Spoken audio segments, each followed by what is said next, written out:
Boa tarde, queridos vestiblandos. E o professor Osnário está aqui para dar mais uma videoaula para que possamos estar preparados para este conhecido e famoso vestibular. Hoje o assunto está restrito a lisossomos. É uma organela citoplasmática, originada a partir do complexo golgiense. Agora observem bem, o lisossomo, qual na verdade, o que é que ele tem? Ele contém enzimas, e essas enzimas digestivas que tem nele, que vão atuar num pH normalmente ácido, um pH próximo de 5. Essas enzimas, na verdade, foram produzidas onde? No retículo endoplasmático granuloso, armazenada no complexo golgiense. Depois, o complexo golgiense empacotou e eliminou na forma de lisossomo. E esse lisossomo vai promover a digestão intracelular. Só que aí temos um problema. Temos, na verdade, dois tipos de digestões. Nós temos a digestão heterofágica e a digestão autofágica. Mas, professor, qual a diferença de heterofagia para autofagia? Ora, jovens, jovinhos, jovões, na digestão heterofágica, o lisossomo, que está no interior da célula, vai digerir uma partícula, um alimento proveniente do meio externo. Eu fiz um exemplo aqui para vocês. Observem bem todo o processo. Olhem que uma partícula sólida, um sólido, vai ser englobado pela célula. Quando ele for englobado pela célula, lembre-se que o processo é fagocitose. Porque se a partícula fosse líquida, seria pinocitose. Minha filha, papai está dando aula, filhinha. Deixa o papai dar aula, por favor, tá bom? Então vejamos. Aí, quando esta partícula sólida é envolvida pela célula por fagocitose, lá no vestibular, ela será chamada de fagossomo, porque ela veio por uma fagocitose. Agora observe, este fagossomo, que é o alimento já englobado pela célula, vai ser fundido. Ele vai ser fundido ao lisossomo, que poderia ser chamado de primário. Então, o fagossomo, que é o alimento já englobado pela célula, já fagocitado, vai ser fundido ao lisossomo. E ao ser fundido ao lisossomo, observem que ele forma o bacilo digestivo. E é nesse momento do bacilo digestivo, exatamente nesse momento, que as enzimas digestórias começam a digerir este sólido, a digerir este alimento. E quando começam a fazer a digestão, veja que os nutrientes vão ser absorvidos pelas células.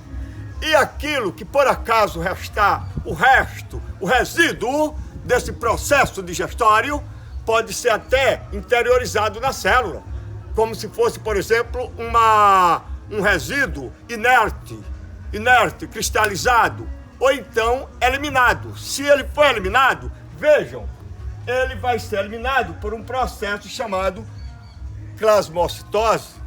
É um processo em que a célula elimina aqueles resíduos, aquele corpo residual, aquele resto do processo digestório. Esse é um processo chamado de heterofágico. Por que heterofágico? Porque o alimento digerido é proveniente do meio externo. Mas, professor, como seria a autofagia? É simples, usando a massa cefálica pensante, qual é a conclusão que nós chegaríamos? Se por acaso a célula estiver carente de alimento, não está chegando alimento, nutriente para aquela célula. Claro que no primeiro dia ela passaria fome, mas vai chegar um momento que, se ela continuar privada de nutrientes, ela iria morrer.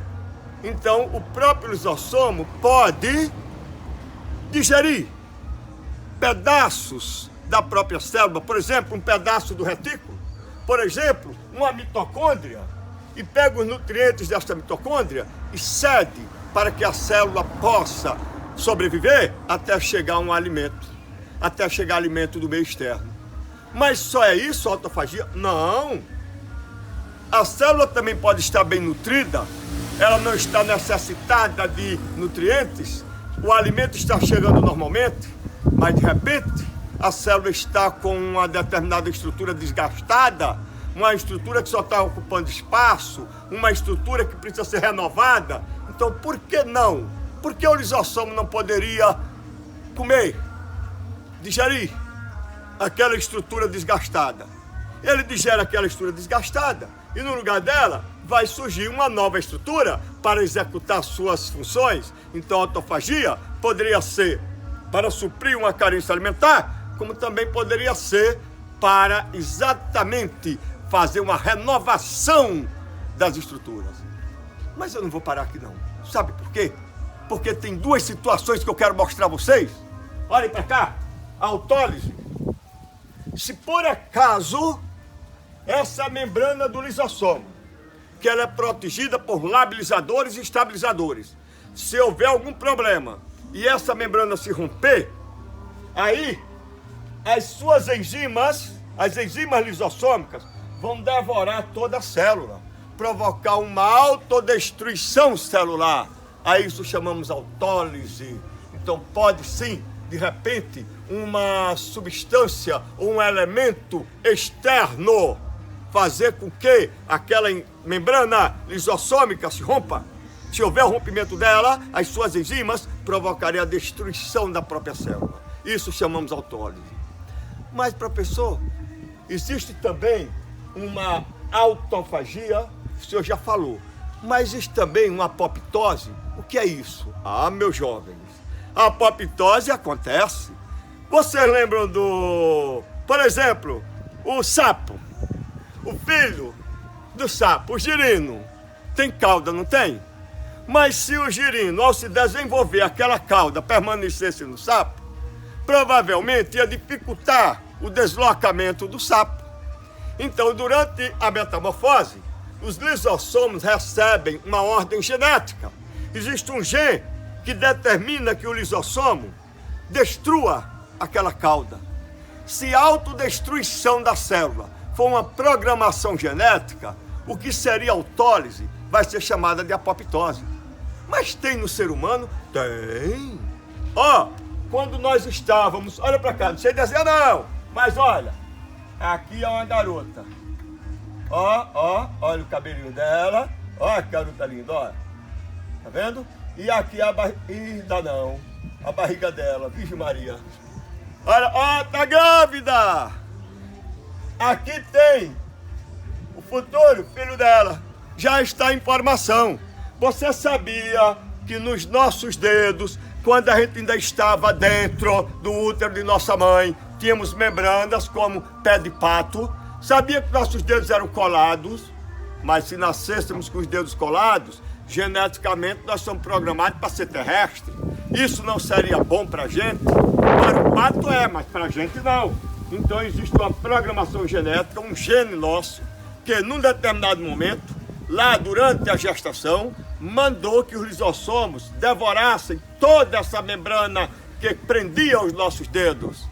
A apoptose, essa autodestruição, porque destruiu a membrana que estava aqui, ó, prendendo os dedos, e pra gente foi ótimo isso.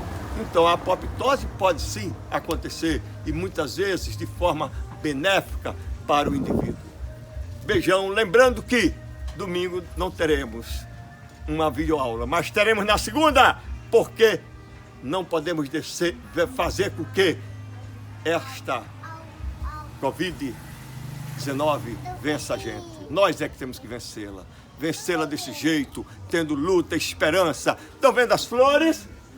É para mostrar a esperança que tudo vai dar certo e que estaremos vivos e venceremos mais essa batalha na nossa vida. Tchau, meus jovens.